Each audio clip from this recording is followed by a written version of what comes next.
14-year-old boy was pushed out of his own house by his father at 1 in the morning. What he saw through the living room window in the next 5 minutes is what you need to hear. Ethan was 14 years old and lived alone with his father Carlos in a small 2-story house. His mother had died of cancer when Ethan was only 8 years old, 6 winters ago already. Carlos worked as a construction foreman and came home every single night exhausted from head to toe. Ethan spent every afternoon and evening locked inside his bedroom, playing Roblox on his desktop computer.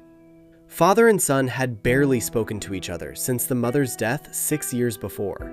Carlos did not know how to talk to his son after losing his wife 6 years earlier, and Ethan did not know how to talk to his father either after losing his mother in the same house. The only regular conversation in that house was about what time Ethan turned off the computer at night. That Friday in February, Carlos had come home from work at 8 with one very clear rule. He told Ethan, "Turn off the computer at 11 sharp tonight, and no arguments about it this time." Ethan nodded yes with his head and walked into his bedroom without answering back a single word. At 11, he did not turn it off. At midnight, he did not turn it off. At 12:30, he still did not. The temperature outside the house had dropped to 17 degrees Fahrenheit that night in February. Ethan was wearing only an old gray t-shirt and a pair of short sleeping shorts inside his bedroom.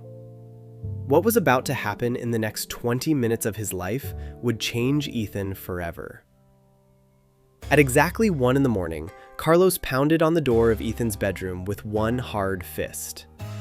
Ethan opened the door angry and answered his father back in a loud and very ugly voice. Carlos did not answer back at first.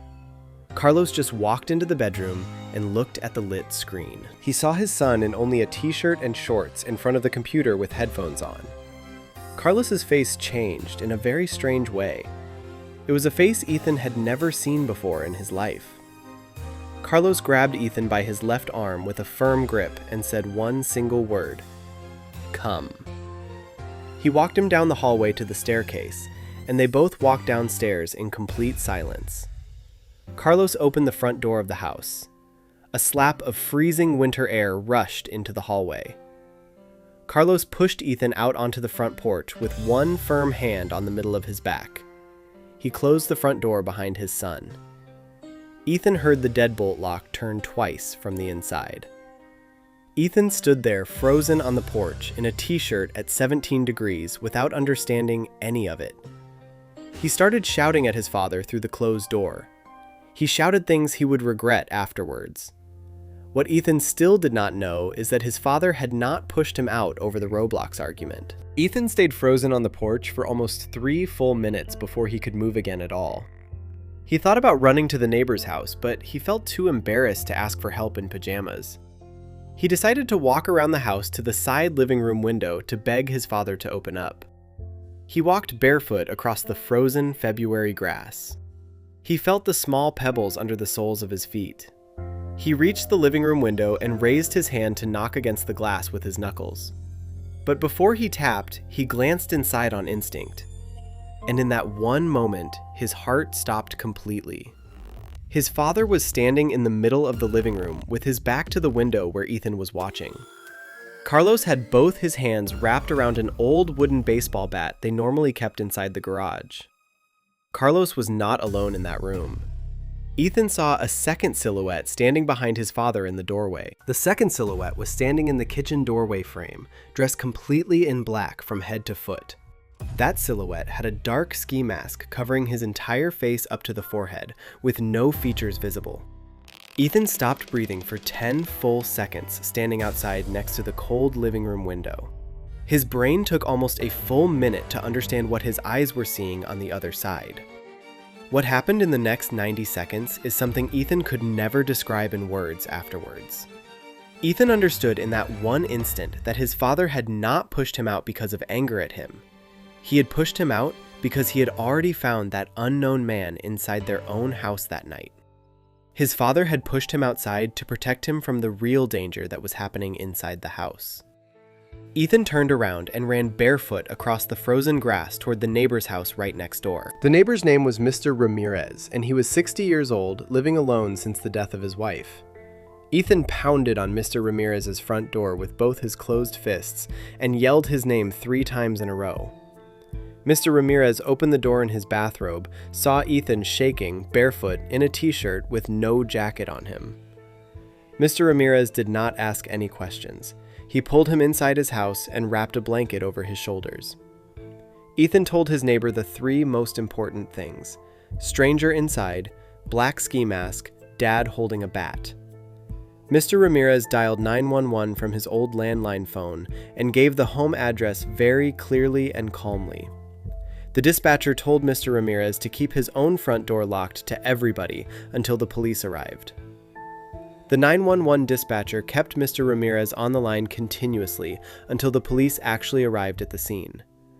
4 patrol cars pulled up in front of Ethan's house in exactly 4 minutes and 10 seconds total. The officers surrounded the entire house from the front and from the backyard at the exact same time.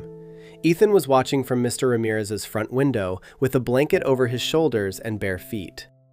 The officers entered through the front door and the basement door at the same time, shouting clear orders. For the next 80 seconds, not a single sound was heard from outside of Ethan's quiet house. Ethan could hear the beating of his own heart inside the deep silence of Mr. Ramirez's living room. Mr. Ramirez put a firm hand on Ethan's shoulder and did not say a single word the entire time. 2 officers walked out the front door calmly. Walking between them was Ethan's own father, Carlos. Carlos had both hands raised to show clearly that he was the homeowner, not the suspect they were looking for. Behind his father, 4 officers walked out a handcuffed man with his head down and his mask removed. What his father said to him at 5 in the morning is the sentence Ethan will never forget in his life. This is the part of the story that, if you are watching this, you should hear twice. The police finished taking statements from Carlos and Ethan around 4:30 in the early morning hours. When all the officers had left the property, father and son sat down on their own front porch together. They sat in silence on the front porch for almost 2 full hours without saying a single word to each other. The sun started rising over the rooftops of their quiet neighborhood around 4:45 in the morning. Carlos finally spoke up. He said to Ethan one single sentence in the quietest voice in the world. He said, "I am sorry, son, that I had to scare you in order to protect you tonight." Ethan did not answer back at first.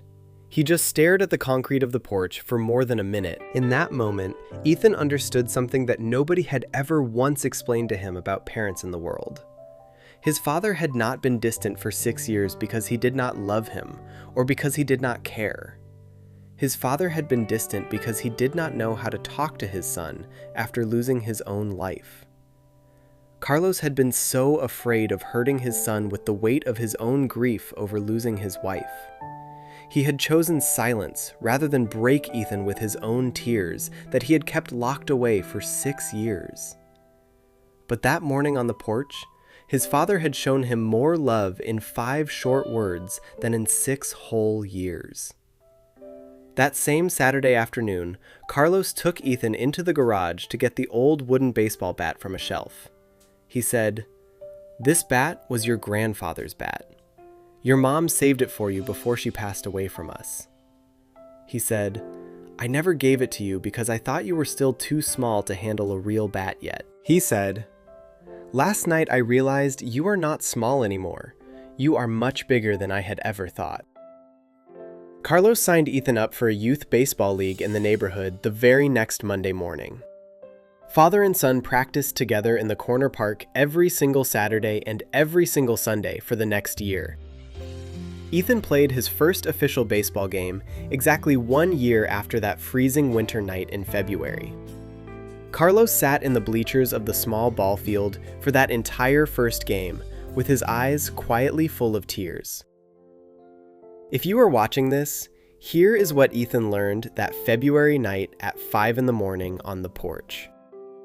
If your father or your mother ever does something that scares you without an explanation in the moment, just wait. Wait until the next day. Wait until things have happened and everybody in your house is safe again at home. There are moments in life when a parent cannot explain anything to you because they are protecting you from something worse. That is the difference between a parent angry at you and a parent afraid of losing you forever in one night.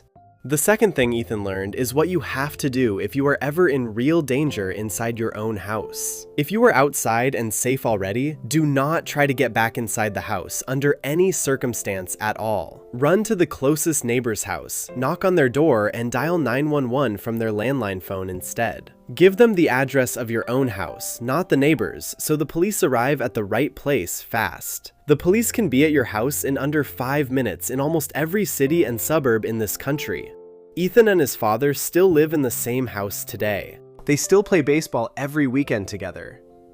The old baseball bat that belonged to his grandfather now lives in a corner of the living room for everyone to see. Has your father or your mother ever done something that scared you but turned out to be love? Tell me below. If you watched until the end, like and subscribe so you do not miss any new stories. See you next time!